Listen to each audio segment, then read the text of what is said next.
प्रज्ञा समाचार से जुड़ते हैं और देखेंगे देश दुनिया भर में क्या कुछ गायत्री परिवार कर रहा है। लेकिन इससे पूर्व अखिल विश्व गायत्री परिवार के प्रमुख परम श्रद्धेय डॉक्टर प्रणव पंड्या जी ने अपना एक विशेष संबोधन में कहा है कि आज युग को बदलना है। सबसे पहले हम बदलेंगे, युग बदलेगा। हम सुधरेंगे, युग सुधरेगा के सिद्धांत पर ही चलना होगा। इसके आधार पर ही युग परिवर्तन होगा।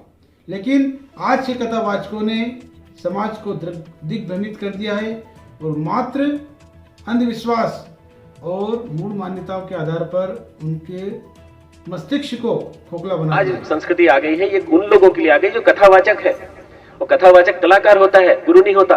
गुरु केवल हजारों वर्षों लाखों वर्षों में एक पैदा होता है सदगुरु के रूप में। और आचार्य श्री राम शर्मा एक सदगुरु के रूप में पैदा हुए हैं, इसलिए वो सदगुरु हैं मित्रों। इसलिए वो आचार्य हैं क्योंकि आचरण से उन्होंने आचरण किया। इस कान से सुनी 70 साल से ऊंचे वालों ने और इधर से निकाल दी। नौजवानों में से 12 साल के 13 साल के बच्चों में से कितनों को ऊंचा खड़ा कर पाए, कितनों के जीवन में बदलाव ला सके, कितनों को बदल सके। वही की वही कथा, वही की वही कथा, वही की वही कथा। अरे उस कथा में प्राण लाओ, उस कथा में जोक सुनाते हो, फिल्मी चुटकुले सुनाते हो, न जाने क्या क्या सुनाते हो। ये कोई कथा है? ये तो मनोरंजन है। उन लोगों ने सारा धर्म तंत्र को विकृत कर दिया। पर हमारा तंत्र, हमारा धर्म तंत्र जो है गुरुदेव का स्थापित किया हुआ धर्म तंत्र, गायत्री परिवार का धर्म तंत्र परिष्कृत धर्म तंत्र है। हम वैज्ञानिक लोग हैं, हम ऋषिगण के, ऋषियों की परंपरा के लोग हैं। ऋषि वैज्ञानिक थे और वैज्ञानिक सोच के साथ सोचते थे। ढेर सारे लोग मुझसे कभी कहने लगते हैं कि गुरुजी आप कहाँ के हैं, महाराज जी आप कहाँ के हैं। मैं कहता हूँ तो सबसे पहले अपना कार्ड देता हूँ और कहता हूँ मैं डॉक्टर हूँ, मैं डॉक्टर हूँ, मेडिकल डॉक्टर हूँ। और उस नाते अपना परिचय पहले कराता हूँ मैं कौन हूँ। पीले कपड़े में पहने हैं तो इसका मतलब ये थोड़ी कि आप हर किसी को उसी वेशभूषा के माध्यम से देखने लगेंगे। आप हमारा परिचय लीजिए, हमें नाम से बुलाइए हमको, कोई क्या दिक्कत है आप। नहीं साहब हमको तो आदत पड़ गई, अब हमको अच्छा सुख मिलता है, कान को सुख मिलता है। अध्यात्म पंथ है दुरूह पंथा। अध्यात्म का पंथ दुरूह पंथ है। क्षुर से धारा, छुरे की धार पर चलने के समान है। अगर सावधानी से चल सको तो चलो, इस मार्ग पर चलना है तो चलो, नहीं चलना है तो वापस लौट जाओ। पर इस व्यापारीकरण के बाजार में अपने आप को व्यापारी मत बना लेना।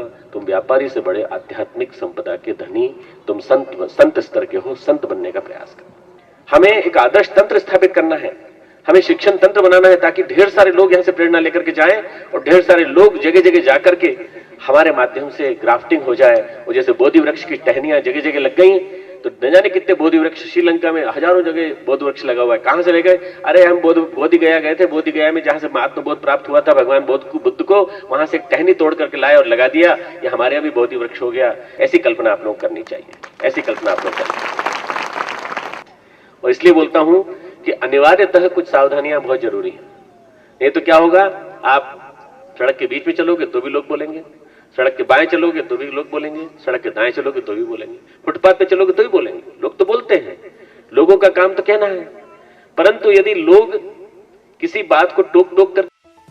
खबरों में आगे बात करते हैं सिलीगुड़ी पश्चिम बंगाल, जहां पर अखिल विश्व गायत्री परिवार शांति कुंज हरिद्वार के तत्वावधान में 17 दिसंबर 2022 को देव संस्कृति विश्वविद्यालय शांति कुंज हरिद्वार के प्रतिकुलपति आदरणीय डॉक्टर चिन्मय पंड्या जी सिलीगुड़ी पहुंचे, जहां उन्होंने युग सृजता शिविर को संबोधित किया और पूर्वोत्तर भारत से आए युवा भाई बहनों को हिमालय पुकार रहा विषय पर संबोधित किया और युवाओं को जागृत करने का प्रयास किया।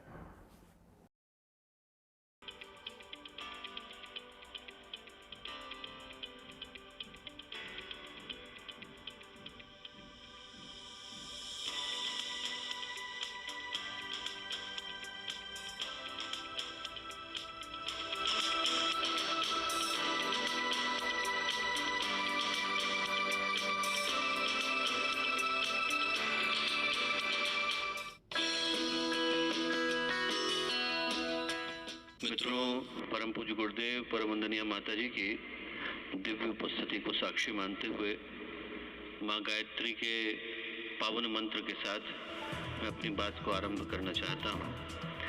माँ गायत्री का ये पावन मंत्र जो भी हम लोग यहाँ करने जा रहे हैं, इसको यदि हम लोग करें तो उससे पहले इस सत्य का स्मरण करना अनिवार्य हो जाता है कि जो गायत्री का पावन मंत्र है, भारतीय वैदिक परंपरा का, भारतीय ज्ञान परंपरा का, भारतीय आध्यात्मिक परंपरा का एक ऐसा मंत्र जो अनेक नई संभावनाओं को लेकर के अवतरित हुआ है। इसको हम लोग भारतीय संस्कृति की आधारशिला कह करके पुकार सकते हैं।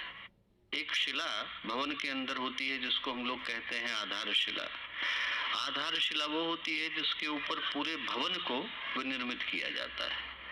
और आज जितना बड़ा ये भारतीय संस्कृति का भवन है, वेद हैं, पुराण हैं, उपनिषद है, वेदांग हैं, उपवेद हैं, षड्दर्शन है, मीमांसाएं हैं, जितना भी विस्तार, जितना भी बड़ा फलक इस भारतीय संस्कृति का हम लोग देख पाने की स्थिति में आते हैं, यदि इसके केंद्र में कहीं पर जाएं, इसके उद्गम को यदि हम लोग पहचानने की कोशिश करें, तो हर व्यक्ति इस सत्य को अनुभव कर सकता है कि वो भारतीय संस्कृति की आधारशिला यदि किसी एक मंत्र के अंदर सन्निहित है तो वो गायत्री के पावन मंत्र के अंदर है। अथर्ववेद में ऋषि कहते हैं, स्तुता मया वरदा वेद माता प्रचोदयंताम पावमानी दुजानाम आयु प्राणम प्रजाम पशुम कीर्तिम द्रविणम ब्रह्म वर्चसम। 5 भौतिक लाभ और 2 आध्यात्मिक, इन दोनों को गायत्री तीर्थ शांति हरिद्वार के मार्गदर्शन में शिक्षक उन्मुखीकरण कार्यशाला का निरंतर प्रशिक्षण जिलों की कई तहसीलों में चंबन चल रहा है। यह कार्यक्रम मध्य प्रदेश की कई जिलों की तहसीलों में बड़ी सफलतापूर्वक संपन्न किया जा रहा है। शिक्षा प्रभारी श्री कृष्ण शर्मा जी के नेतृत्व में यह उन्मुखीकरण कार्यशाला निरंतर चल रही है।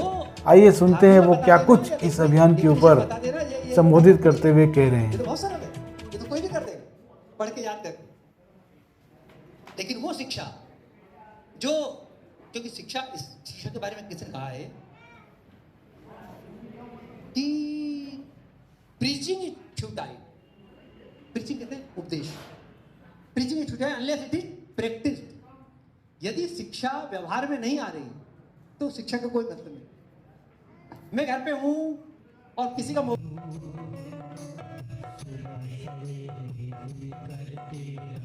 खबरों में आगे बात करते हैं केंद्रीय जेल जबलपुर से, जहां पर गायत्री परिवार के अथक प्रयास और सहयोग से जेल में आध्यात्मिक प्रवचन और नशा मुक्ति आयोजन किया गायत्री परिवार द्वारा। 17 दिसंबर 2022 को गायत्री परिवार द्वारा केंद्रीय जेल पर आध्यात्मिक प्रवचन नशा मुक्ति आयोजन, बंदी भाइयों को निःशुल्क धार्मिक साहित्य, अखंड ज्योति, युग निर्माण पत्रिका एवं गायत्री मंत्र लिखने हेतु पुस्तिका के साथ पेन भी वितरण किया गया। गायत्री परिवार से उपस्थित परिजन होशंगाबाद से आए महेश ठाकुर एवं जबलपुर से MP दुबे, रमेश पटेल, शैलेंद्र चौरसिया के सहयोग से कार्यक्रम संपन्न हुआ। अतः कार्यक्रम की सराहना करते हुए श्रीमान उप जेल अधीक्षक राकेश मोहन उपाध्याय जी ने सभी गायत्री परिजनों का आभार व्यक्त किया और जेल परिसर में पुनः कार्यक्रम एवं पुरोहित का क्रम चलाने के लिए आमंत्रित किया कि नशा और क्रोध रूपी घातक बुराई को अंतर्मन से छोड़ने का संकल्प दिलाने के लिए और हमारे अंदर छिपी हुई बुराइयों को त्यागने के लिए आज गायत्री परिवार के ये सभी सम्मानित सदस्यगण पधारे हुए हैं। सबसे पहले तो हम जेल परिवार वाले, जेल स्टाफ, हमारे जेल अधीक्षक श्रीमान अखिलेश तोमर साहब की ओर से और हम अपने बंदी परिवार की ओर से यहाँ पधारे हुए अतिथियों का हम स्वागत करना चाहेंगे। सबसे पहले